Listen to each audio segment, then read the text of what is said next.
Astagfirullahaladzim. Astagfirullahaladzim. Astagfirullahaladzim. Bismillahirrahmanirrahim. Alhamdulillah. Alhamdulillahi rabbil alamin. Wassalatu wassalamu ala asrafil anbiya mursalin Sayyidina wa maulana Muhammadin wa jamaah. Dan atas nama pribadi ulun sendiri mengucapkan selamat datang kepada Habib Hariri Bahasim dari Martapura ke Masjid Al-Hudri ini. Selamat datang Habib.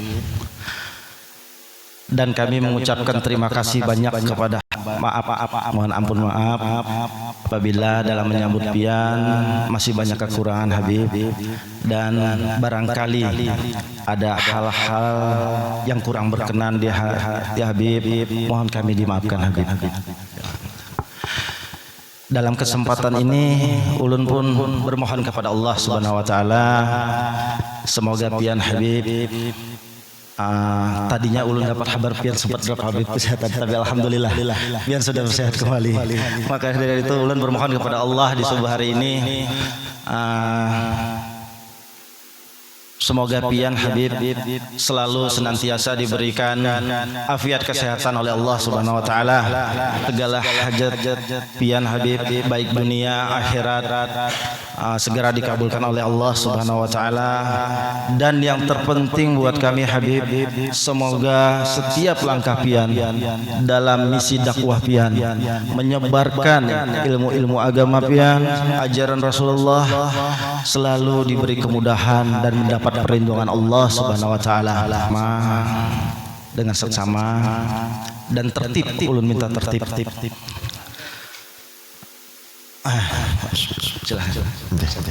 Sekali lagi ulun minta tertib, nanti kita dengarkan bersama-sama tausiah dan nasihat-nasihat Islami, ajaran dan ilmu-ilmu agama yang insya Allah akan disampaikan oleh Habib Hariri Bahasim dari Martapura.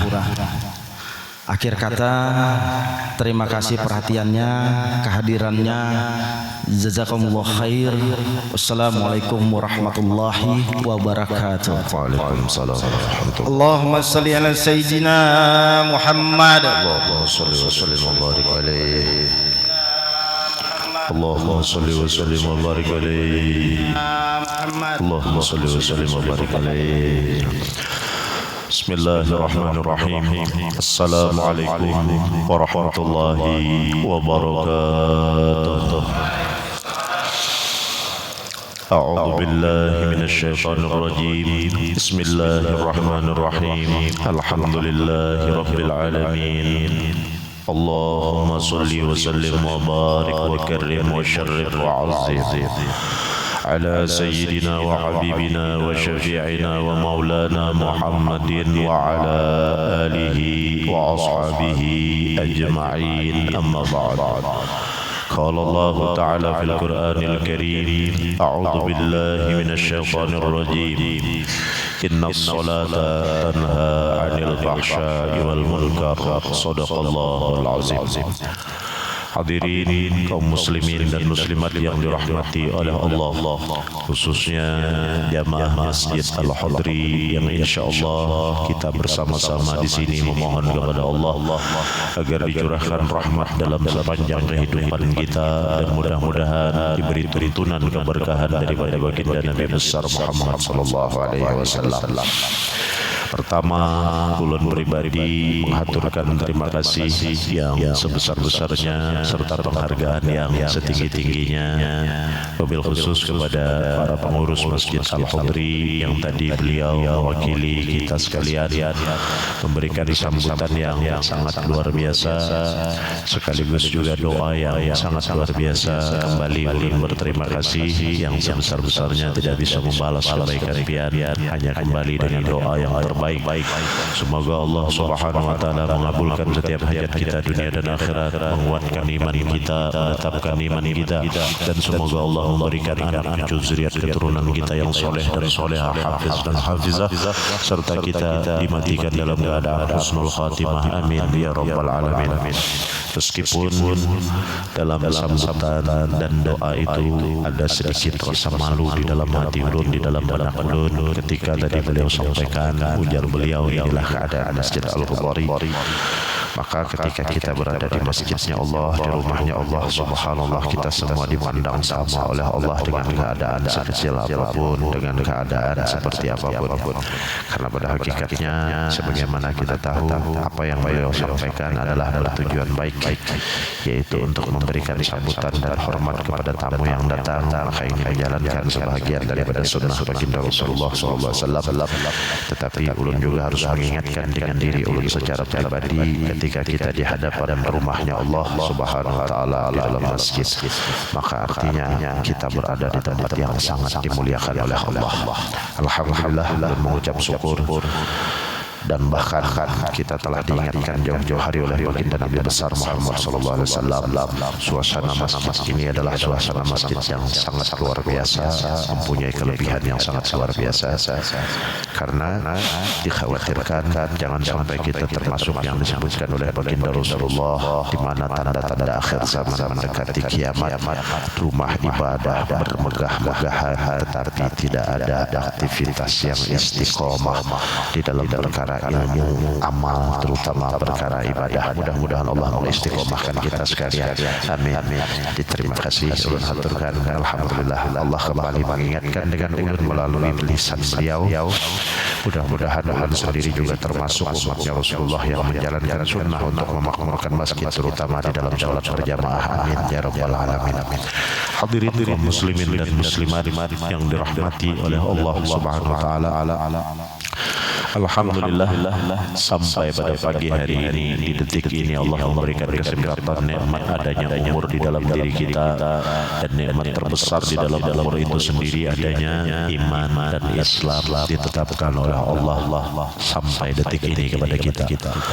Ada kekhawatiran yang harus kita simpan, yaitu memohon kepada Allah agar iman ini tidak dicabut sampai kepada akhir hayat kita dan diteruskan, ditanamkan oleh Allah kepada anak-anak cucu kita. Barang siapa melaksanakan salat Isya berjamaah, maka seakan-akan ia telah melaksanakan salat setengah malam. Dan barang siapa dilanjutkan dengan dia melaksanakan salat subuh berjamaah, maka insya Allah seakan-akan dia telah melaksanakan salat semalam penuh. Jadi alhamdulillah, mudah-mudahan dengan berkat kita salat subuh berjamaah di Masjid Al-Ghubari ini, sehingga insya Allah kita dicatat telah melaksanakan ibadah salat semalam penuh tadi malam. Amin ya rabbal alamin. Waktu subuh mengisyaratkan kepada kita bahwa menyambut hadirnya matahari, kita insya Allah akan memulai aktivitas keseharian kita di dalam tanggung jawab kita, baik secara individu pribadi kita maupun sebagai kepala keluarga yang bertanggung jawab dengan keluarga atau dengan masyarakat orang banyak. Pada waktu pagi hingga petang, Allah mengisyaratkan kepada kita awal aktivitas sampai dengan aktivitas keduniawian kita yang harus kita jalankan di dalam hidup. Maka insya Allah, jika Allah memperkenankan kita bertemu dengan sore hari nanti, petang nanti, kembali Allah menunjukkan hadirnya malam hari, di mana siang hari adalah isyarat kita beraktivitas untuk melakukan segala sesuatu, dan tidak jarang ketika di siang hari kita bertemu dengan berbagai macam permasalahan. Lantas apa manfaat Allah menghadirkan siang dan malam? Di saat siang hari kita bertemu dengan permasalahan, tidak jarang di malam hari adalah Allah memberikan kesempatan yang luas bagi kita untuk mendekatkan diri lebih jauh kepadanya, lebih dekat kepada Allah Subhanahu wa taala, agar kita menemukan solusi yang bisa kita hadirkan di dalam setiap permasalahan kita. Allah menjawab semua permasalahan. Tadi sudah kita bacakan ayatnya. Innas salata tanha 'anil fahsya'i wal munkar. Dengan segala kerendahan hati ulun haturkan tanpa ada ilmu pengetahuan yang ulun miliki sedikit pun, karena semua yang benar adalah milik Allah Subhanahu wa taala, dan nafsnya diri kita ketika melakukan kesalahan itulah hakikatnya diri kita sebagai seorang manusia. Salat mencegah dari perbuatan keji dan perbuatan munkar.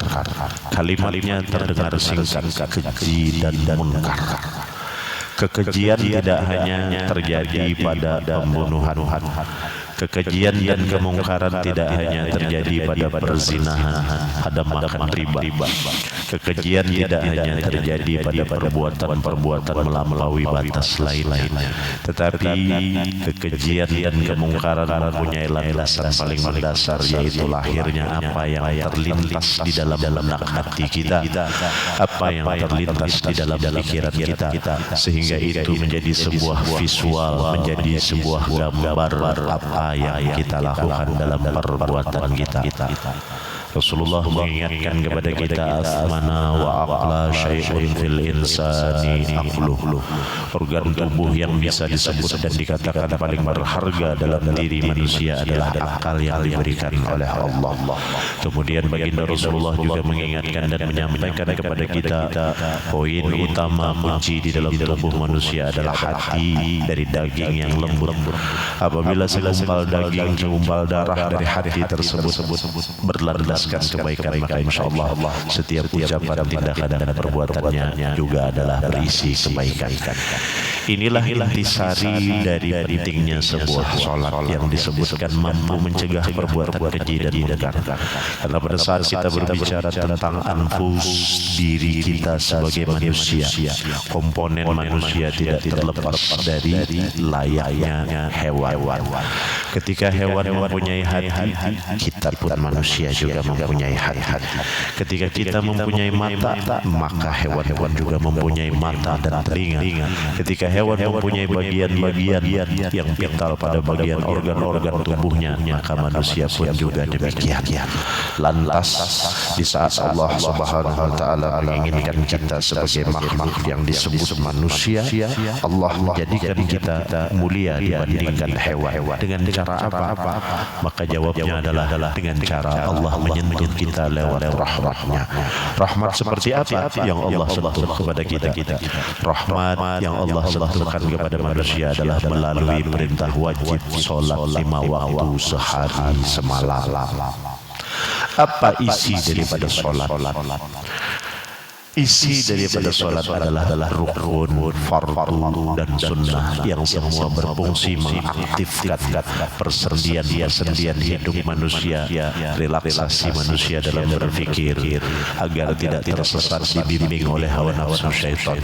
Di saat manusia itu mengalami berbagai macam permasalahan, maka solusinya adalah jawaban paling sempurna ditegakkannya sholat. Karena isi dari sholat adalah intisari manusia yang 3 perkara yang ditentukan dan diatur oleh Allah di dalam fikih, yaitu rukun qalbi, yang kedua rukun qauli, yang ketiga rukun fi'li. Apa itu qalbi? Hati manusia. Apa itu qauli? Perkataan manusia. Apa itu fi'li? Perbuatan manusia. Maka dari sekian banyak komponen pada tubuh manusia, 3 ini yang harus dijinakkan. Karena ketika 3 hal ini tidak sinergis atau tidak mesra, maka mekanisme manusia berpikir, berniat, berucap dan berbuat tentunya akan mengalami kerusakan. Allah menyentuh kita lewat rahmat. Rahmat itu kemudian ditentukan dalam ketentuan fikih. Fikih itu kemudian kita tuntut dan pelajari melewati seorang guru. Seorang guru kemudian menyampaikan, mewariskan mewarisi dari apa yang disampaikan oleh baginda Rasulullah SAW. Ketika manusia itu hatinya, lidahnya, pikiran dan perbuatannya sinergis, maka dimulai dari dirinya merasakan kenikmatan hidup yang luar biasa. Terlebih orang lain yang memandang pun akan merasakan kedamaian yang memandang dirinya. Sebab pancaran cahaya ketenangan dan kedamaian itu bukan lahir dari sebuah gambar yang dibuat oleh manusia, tetapi gambaran kedamaian dan ketenangan itu adalah pesan dari Allah untuk menyempurnakan seorang manusia. Kenapa? Salat mampu mencegah dari perbuatan keji dan munkar, karena tidak ada i'tikad atau atau gerak hati di dalam gerakan orang sembahyang yang menyimpang selain daripada Allah. Karena tidak ada ucapan dari lidah orang yang sholat yang sembahyang selain daripada memuji, mengakui kebesaran Allah. Tidak ada tindak tanduk perbuatan orang yang melakukan sholat selain daripada menunjukkan ketaatan dan kepatuhannya kepada Allah.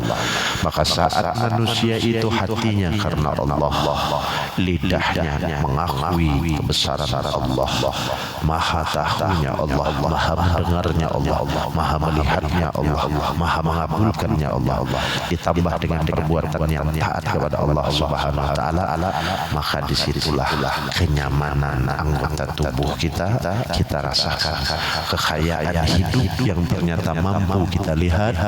Allah begitu besar memberikan nikmat dalam hidup kita tanpa kita meminta. Allah memberikan penglihatan tanpa kita meminta. Sebelumnya Allah memberikan kita pendengaran tanpa kita meminta. Sebelumnya Allah memberikan degup jantung, desiran darah, gerak anggota badan yang semua diberikan secara gratis tanpa pungutan biaya. Bagaimana jika seandainya Allah memerintahkan ada pihak selain dari dirinya untuk mengurus hidup dan kehidupan kita? Tentunya kita bisa ambil contoh ketika kita mengalami sakit-sakit kecil atau bahkan sakit-sakit besar, lantas kemudian kita berurusan dengan dokter yang kadang kita antri lama, kemudian untuk menangani pengobatan hanya dalam waktu sebentar, semua membutuhkan biaya yang tidak sedikit. Bayangkan jika seandainya penyakit itu ringan seperti kelilipan mata saja, itu terjadi dalam kurun waktu 30 menit atau 1 jam, lantas kita berobat ke dokter. Bayangkan kalau setiap kedipan mata kita dituntut oleh Allah untuk dilakukan pembayaran, apakah kita akan sanggup menjalani hidup ini memenuhi semua tuntutan daripada Allah? Besarnya rahmat Allah tanpa kita minta, keindahan dari kebutuhan pertahanan hidup itu diberikan secara gratis. Tetapi ketika kita tidak melakukan perintah sholat, maka ada dinding tebal antara pandangan batin kita kepada kasih sayang Allah dengan kenyataan yang kita terima. Terkadang ketika dinding keimanan kita begitu tebal dengan Allah, kita tidak mampu melihat hal yang sebenarnya besar tapi kita anggap kecil.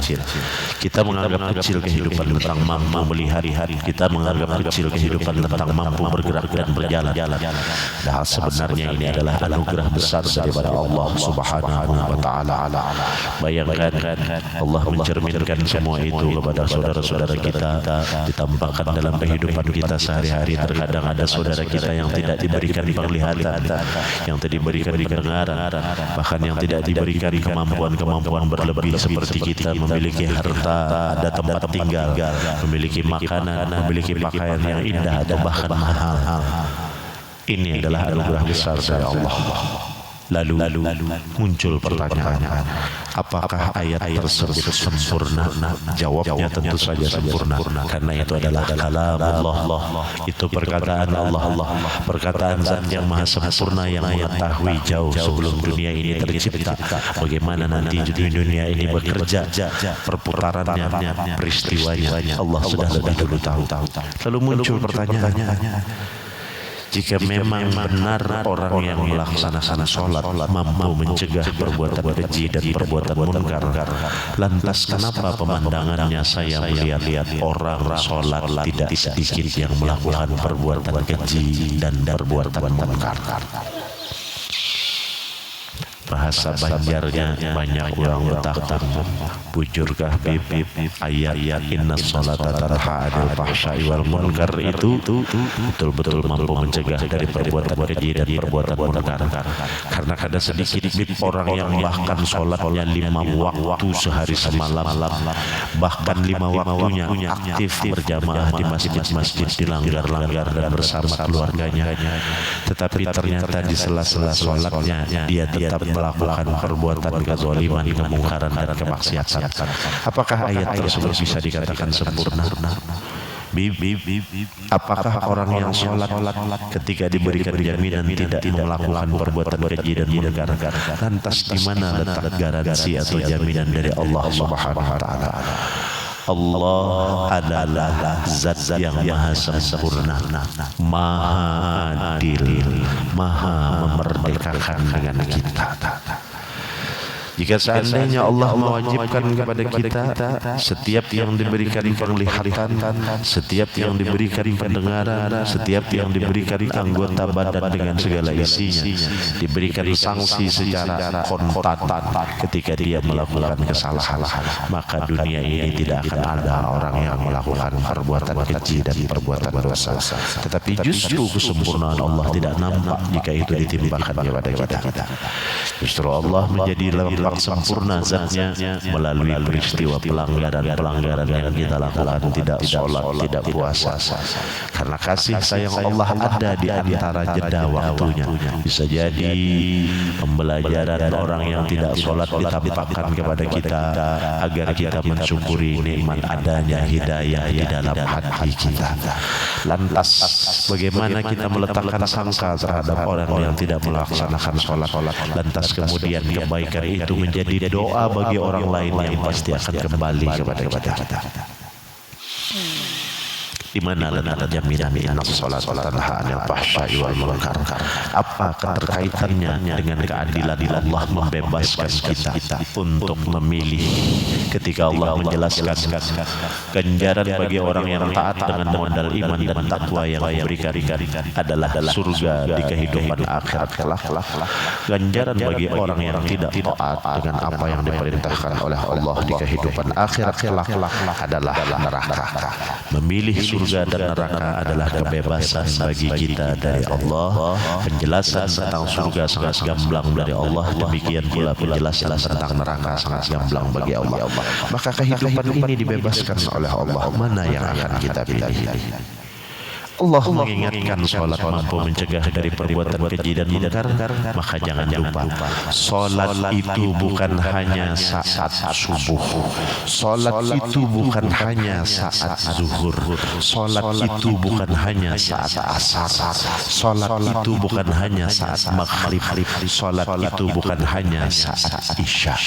Tetapi Allah memerintahkan intisari sholat diamalkan saat antara subuh dan zuhur.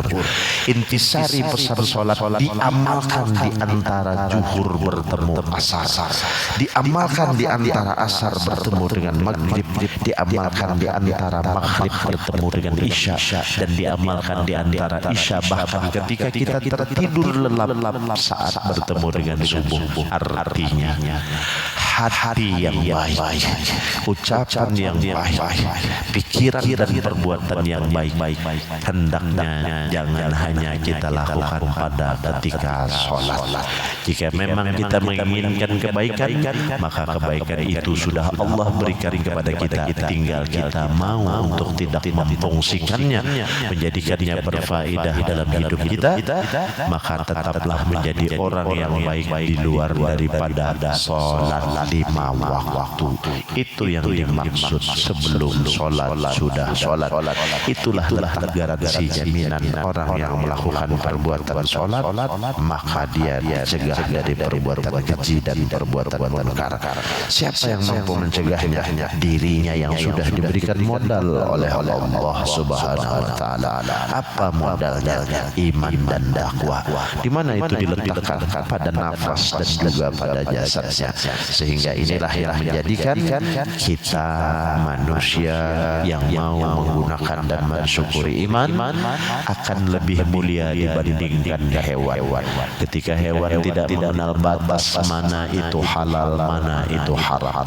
Ketika hewan tidak mengenal mana itu hak, mana itu batil, Allah menyembah kita, memperkenalkan dengan kita tentang perbedaan dari kebenaran dan kebatilan, perbedaan dari hak dan batil. batil. Tinggal apakah kita mau mensyukuri semua itu sudah diberikan dan ditempatkan pada akal kita, ditempatkan pada perasaan kita.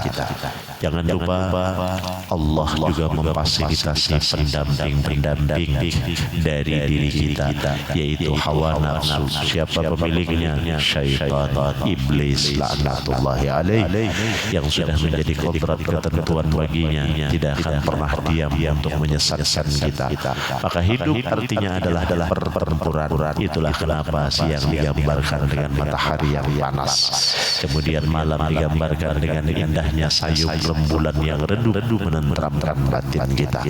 Selamatkan diri kita masing-masing. Ku anfusakum wa ahlikum nar. Sebelum kita berharap ada orang lain yang menyelamatkan dengan kehidupan kita. Ku anfusakum wa ahlikum nar. Dengan cara apa? Dengan cara yang kita anggap sederhana tetapi ternyata menyesatkan. Dengan cara yang sederhana tetapi ternyata menghancurkan. Apa itu? Kita menganggap biasa-biasa saja menghasut orang lain. Kita menganggap biasa-biasa saja mendengki dengan orang lain. Kita menganggap biasa-biasa saja menggibah orang lain. Padahal sebenarnya jalan yang halus dan lembut seperti itu adalah jalan yang menghancurkan diri kita.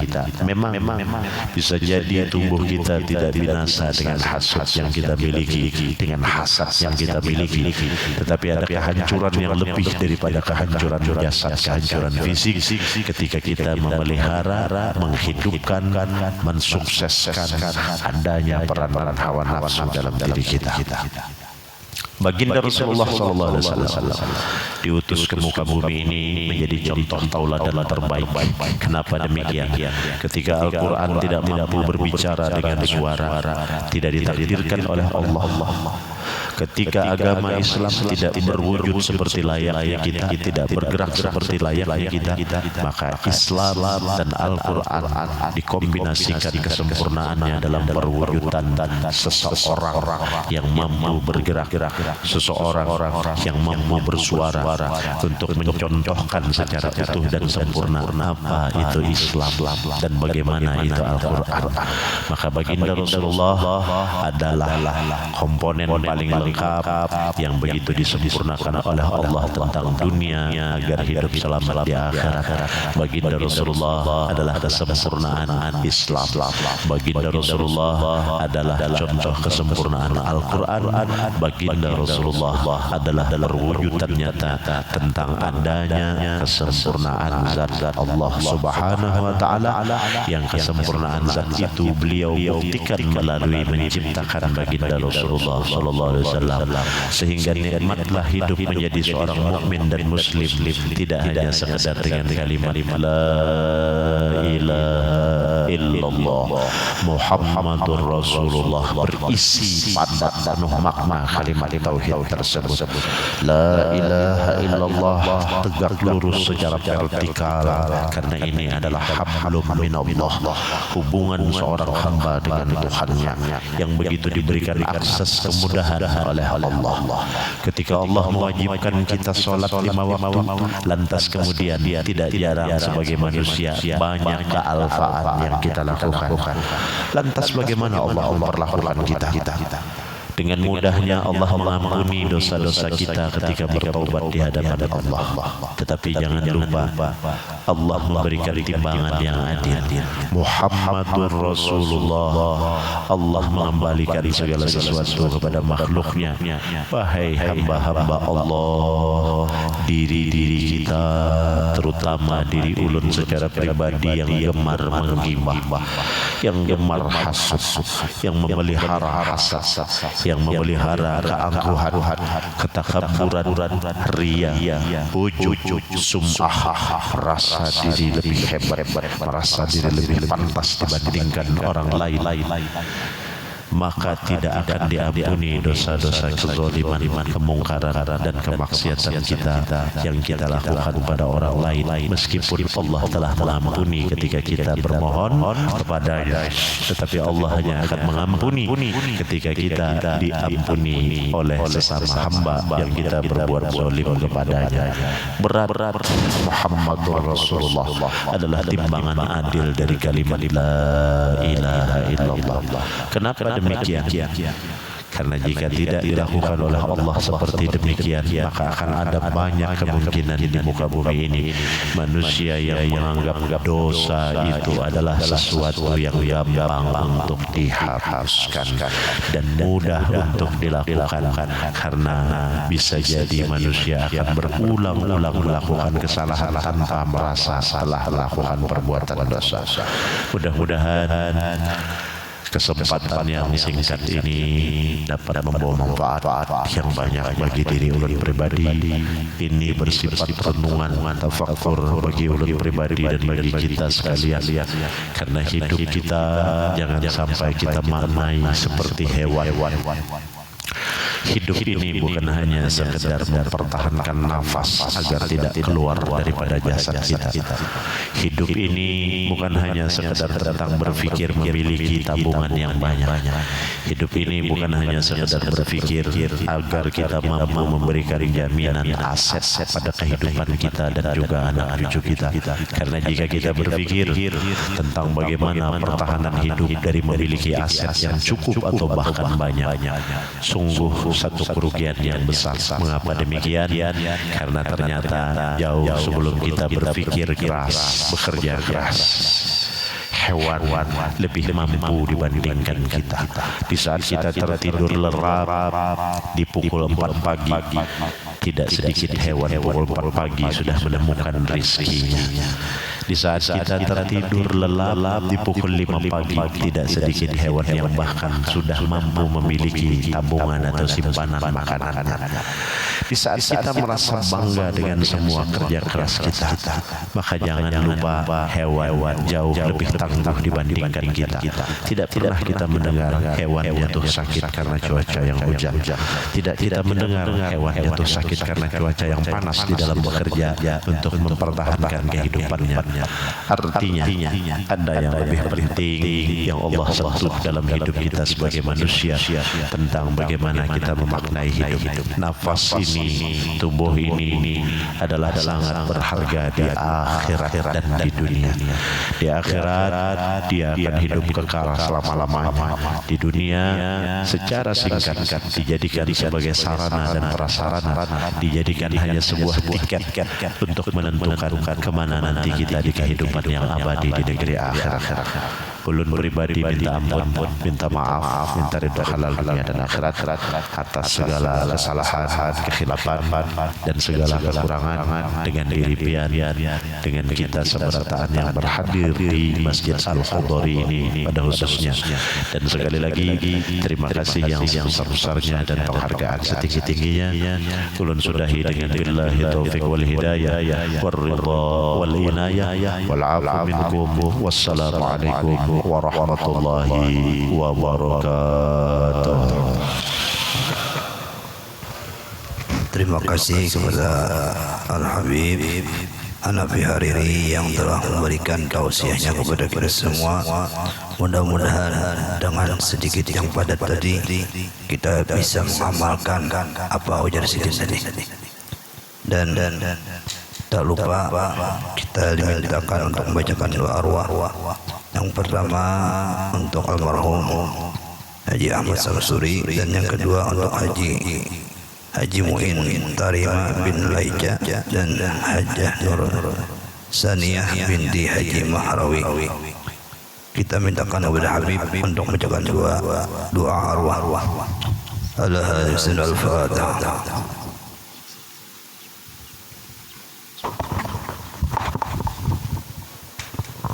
صراط الذين أنعمت عليهم غير المغضوب عليهم ولا الضالين آمين آمين يا الله بسم الله الرحمن الرحيم الحمد لله رب العالمين اللهم صل وسلم على سيدنا محمد وعلى آل سيدنا محمد اللهم صل على سيدنا محمد في الأولين وصل وسلم على سيدنا محمد في الآخرين وصل وسلم على سيدنا محمد في كل وقت وحين اللهم اجعل وأوصل ووهد وبلغ وتقبل صواب ما قرأنا وما عملنا من أنواع الخيرات بفضلك إلى روح المصطفى سيدنا محمد صلى الله عليه وسلم وسائر الأنبياء والمرسلين وآل كل والصحابة والقرابة والتابعين وتابع التابعين ومن تبعهم بإحسان إلى يوم الدين وإلى أرواح الأربعة أئمة المجتهدين ومقلدهم في الدين والعلماء الآملين والفقهاء والمحدثين والقراء والمفسرين والسادة الصوفية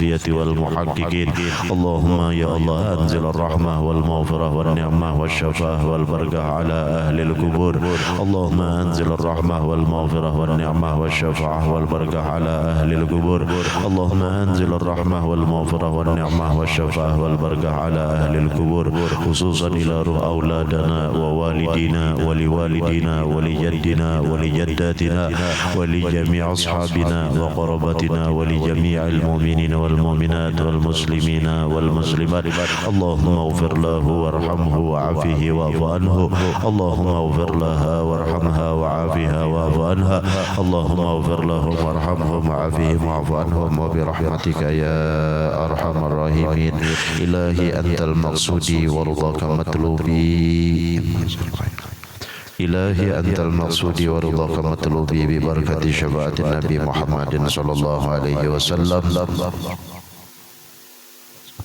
إما سري وحيوني بنت اللهم صل وسلم على سيدنا محمد وعلى آل سيدنا محمد صلاة تغفر بها من الذنوب وتصلح بها من القلوب وتنطلق بها من العصوب وتلين بها من الصعوب على آله وصحبه ومن إليه منسوب وآخر دعوانا أن الحمد لله رب العالمين.